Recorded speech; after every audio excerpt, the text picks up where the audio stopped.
It's Divas That Care Radio. Stories, strategies, and ideas to inspire positive change. Welcome to Divas That Care, a network of women committed to making our world a better place for everyone. This is a global movement for women, by women, engaged in a collaborative effort to create a better world for future generations. To find out more about the movement, visit divasthatcare.com after the show. Right now, though, stay tuned for another jolt of inspiration. Well, hello, everyone, and welcome back to the Divas That Care. My name is Candace Gish. If this is your very first time tuning into the Divas That Care, a huge welcome. We are now in our 14th year. We are listened to in over 30 countries around the world. And honestly, it is because of all of our amazing guests, our tribe, our hosts, everybody that's been a part of our Divas That Care, and that has really supported us in our mission to get beautiful stories out there and to inspire people around the world. So, as I said, if this is your very first time, thank you so much for joining us. Today, I'm going to be introducing you to a brand new diva to our family. Her name is Dr. Johanna Helps, and I am so excited to be talking with her today.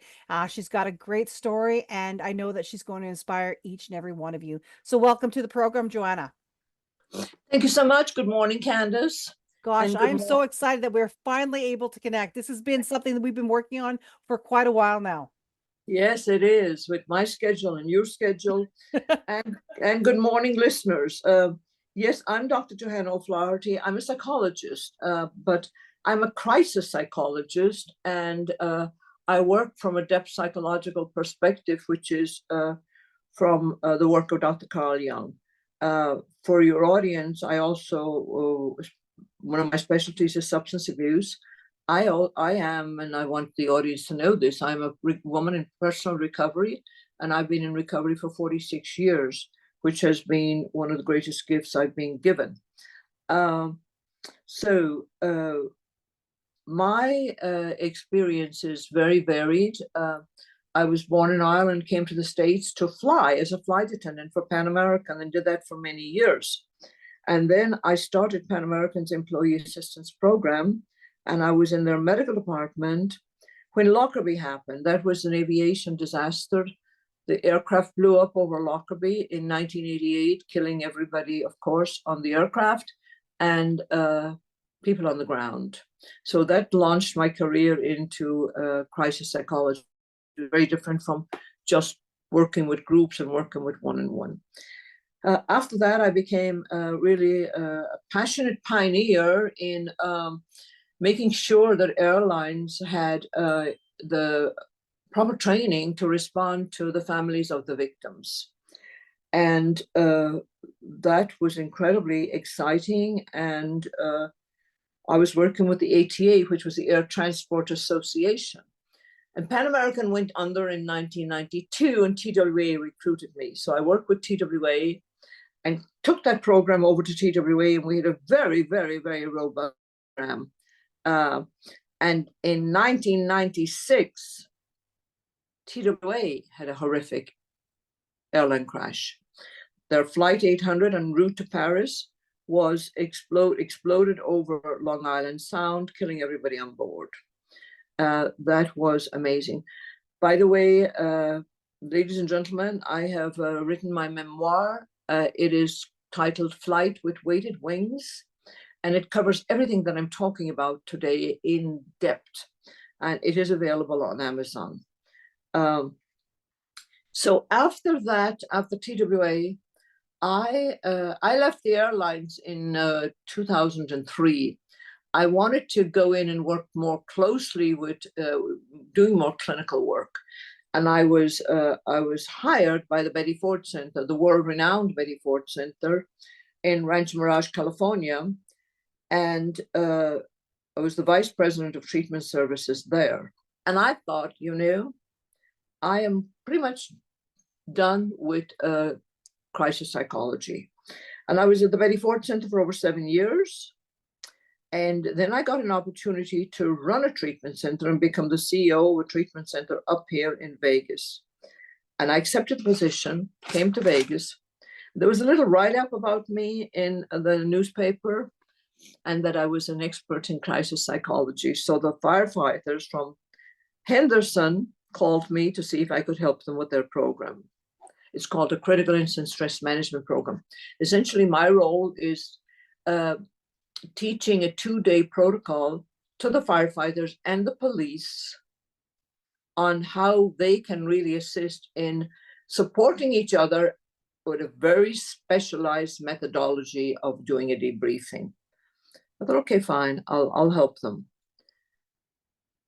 This was like the end of 2015 and 2016, maybe in 17, early 17. So prior to October 1, 2017, when the United States experienced the worst shooting in the history of the United States here in Vegas. The perpetrator shot 58 individuals, and of course, then the perpetrator was 59. And while I thought I had left crisis management, I was right back in the middle of it. And what was spectacular and amazing and probably universally and God-inspired was there were 200 first responders trained in the methodology of critical incidents debriefing. So I worked with them. I worked with the first responders, which of course are the firefighters and the police. And then I got introduced to the coroner. And so I worked with the last responders, which working at the coroner's office, helping the coroner's staff was really sort of sacred. It was sort of sacrosanct. So that is a brief history of my my varied background. Your I've been doing this extraordinary life. Yeah. I've been doing this work for over 30 years. So that's my background, Candace. And you know what? I'm just listening to you and I'm in absolute awe of you. I think you're an extraordinary woman, Dr. Johanna. And I just can't imagine the things that you've done and seen, but also the people that you've helped over the years. I think it's absolutely extraordinary. Thank you so much for sharing that story with us. Yeah, it is. Young counselors, say to me, well, they want to be therapists, they want to be this and they want to be that. And I love working with young people. And I say, for me, and this is my experience, I was called into this work. It wasn't something that I really sort of dreamed about doing all my life. I loved flying when I was a flight attendant and an in-flight purser, loved it, and was a trainer for the flight service department. So because of that component of my background, I still work with airlines. I just came back from Baltimore where I presented to over 500 flight attendants from all airlines. It's called FADAP, FADAP, which is Flight Attendant Drug and Alcohol Program. These are peer flight attendants that help other flight attendants that have problems. And during COVID, we started Zoom support groups for frontline workers, which were nurses, doctors, and anybody involved actually in the medical world, in the hospitals. And then we started support groups for flight attendants. We're still doing a support group, believe it or not, Candace, for your part of the world, for Air Canada. That's amazing. And we used to meet once a week, but now we meet once a month because, their needs are not, they are not as, don't require such assistance. So that's very exciting. So I keep busy. I have also on Zoom 2 other small books. There's a book called Daddy Goes to Meeting. It is a book for children and it is illustrated. I co-author that book. And also there's an ebook, which is the correlation between trauma and subsequent addiction. That's an ebook downloadable for a couple of dollars. And then, of course, my memoir, which is my life history, my involvement with my work and my upbringing. So my background, while yes, indeed, it is very impressive, I want to share with the audience that, I think just follow the call, but also surround yourself with people that can help. Stay away from the naysayers. There are many out there. And in today's world, there's a lot of really toxic negativity. And so it is essential that we are surrounded by positive people, but realistic people. We don't want to move into the toxic positivity, which is, I love it. I call it the Malibu vibes. Only positive vibes, only positive vibes. There's no such thing. Life is a combination of joy and pain. Joy and pain, but we can still find our support system, find our group, like our divas that are out there, and let's keep our eye on the goal. Whatever your goal is, if there's a lot of young people, tuning in, I would like to encourage them to find a mentor.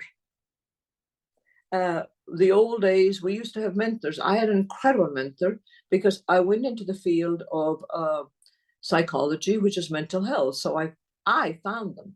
I found the best mentors, psychiatrists, and people that were really leaders in the field of mental health. And but then find a mentor, but there's another component of that. Listen to them. Many times when we come out of graduate school, we think we know everything. Boy, are we pain in the ass. My Irish upbringing had quite humbled me because I came from a very humble background, and I respected, people in authority, people that earned my respect. Just because we're in the position of authority doesn't necessarily mean that we've earned the credibility of being respected. We see that today. We see that today in our politics, but I'm not going to go there, Candace. Yes. So what else do you have? I love that. And I really love and I respect that you had said that, because we're all about that here too, is supporting and having those mentorships. I think that when we collaborate and we can work together and we find those people and surround ourselves with people that can uplift us, but you know what, teach us and support us. I think it's so important to do that. It's essential. It's essential. Otherwise, we're wandering around, like wandering in the woods, and we might know our way in. And this is a beautiful metaphor, and it just came to me. But when we get stuck with clients and our work, we don't know our way out unless we have great mentors that have shown us how to get out of complicated situations, work with complicated patients. Yes, it is. It's quite lovely, actually. Training, essentially. Training. Is there training for these positions? There absolutely is. There's graduate. And remember, graduate school is just the beginning. Graduate school is just the beginning. It's when we start working and we're in the trenches, that's when the learning happens. Oh my goodness. Yeah. It's amazing, isn't it? I love what you're saying. These amazing tips that you're talking about is extraordinary. And I can't wait you did do a plug-in for your book. Can you just mention where they can get the book again, just so that they can go and pick a copy up? Yeah. They can get the book on Amazon, and the title is Flight with Weighted Wings. Now, that title is a metaphor. And the book is really psychologically based, but it does talk about my personal life, but also my work in disasters. And the title really means, even though we have problems, we can still soar. We might have weighted wings, but we can still soar. And it's available on Amazon. And it's available, on Barnes and Nobles and other places. But I know today we probably all, unfortunately, we shop at Amazon, because why do I need to get in my car and go to a bookstore, regrettably, when I can just click, purchase, and it's here the next day, or sometimes then that evening for me, because I live in Vegas and, so it's really quick. So available on Amazon. My webpage is www.johannahelps.org. Again, that is www.johanna, spelled JOHANNA, helps, HELPS.org. And yes. I love that name. I was going to tell you that before, is that when I first went to your website, I thought it was like an extraordinary name. And I just love that you're sharing it with our listeners. Thank you. Thank you. So Johanna, Dr. Johanna, would you tell me what is next for you? What is on your plate for the future? Well, right now I have a very small private practice and I do a lot of public speaking. So that is probably it. And I will probably work on another book because there's a lot of, including my own little ebook, Trauma and Addiction. But there's a lot of work that's out there which is wonderful on trauma and addiction. I was one of the pioneers in this work 25 years ago. So I'm really thinking, contemplating, conceptualizing, writing a book on how do we operationalize the treatment. We talk about trauma-informed treatment. That's lovely. How do we operationalize this? So that is what I'm tossing around right now. But I need a break, so that won't happen. If I were to do that, I would start in January. Yeah. Yeah. Well, good. I think we all have to look after ourselves. I think that's probably something that you've learned obviously over the years. It's something that's taken me a while to realize, but I think as we get older and we go through different things, we realize how much we need to look after ourselves also. Oh my goodness, you brought up a subject matter that I'm so passionate about, and that is self-care. And if there's any people listening to this podcast that are working in the field, no matter what you're working on, home maker, taking care of children, this is the hardest job in the world. Really, folks, your self-care needs to be intentional. And I found that out the hard way. I got burned out many, many times in my, in my area of work. Burned out is really great because you burn out, you go through it, you come out the other end, but it's very painful when you're going through it. So to me, self-care is not something we put on the shelf. Self-care is intentional, and there's so much. I mean, come on, I live in the States and you live in North America, so there's so much on self-care and gym and this, and it's all wonderful. But the core element of self-care is a food plan. What do you eat? They come to my practice and they're in the gym, 2 hours every day and this and this. And I say, what do you eat? So it's a component of, for me, self-care is physically, emotionally, 4 components, intellectually and spiritually. So you find your way. Physically, of course, is, we take care of ourselves. You do your yoga, you do whatever you're doing, Tai Chi, Pilates, or whatever you're doing in the gym. But also a component of that is a proper, I don't want to call it diet, because, that means to me the old connotation of restriction. Your healthcare food plan, emotional, surround yourself with people that are going to support you. Surround yourself with a positive, emotional people, and avoid toxic positivity and naysayers. If they're not willing to listen and be part of the positive group that you're trying to build, quite frankly, there is nothing we can do for them intellectually. And this is very much part of our self-care, my prescription for self-care. What are we doing intellectually to improve our knowledge? Whatever that is, what are we doing? Are we taking 10 minutes a day to know what's going on? Now, I advise my clients and I advise my people when I'm working with them in the aftermath of a disaster to avoid watching TV, because you don't need the images of negative. I suggest reading it. Read it, subscribe to whatever papers you need, and watch a little bit of the public broadcasting companies are usually the best, because they report the news. Report the news rather than telling me what to think. I'm quite capable of thinking for myself. And this is so essential at this time in our world, because an election is coming up in the United States. This is not for the United States alone. It influences the whole world. So I think it's important for us to, be informed, but practice our critical thinking. We all have it. Homemakers, you are doing critical thinking every day, trying to, what are you going to cook? How are you going to take care of the kids, the school, the games, and so on. So you're scientist in so many ways, multitasking. And for all of us, whatever we're doing, we are multitasking. We're living life. We're living life, and I love this quote. We're living life and we're walking each other home. Isn't that beautiful?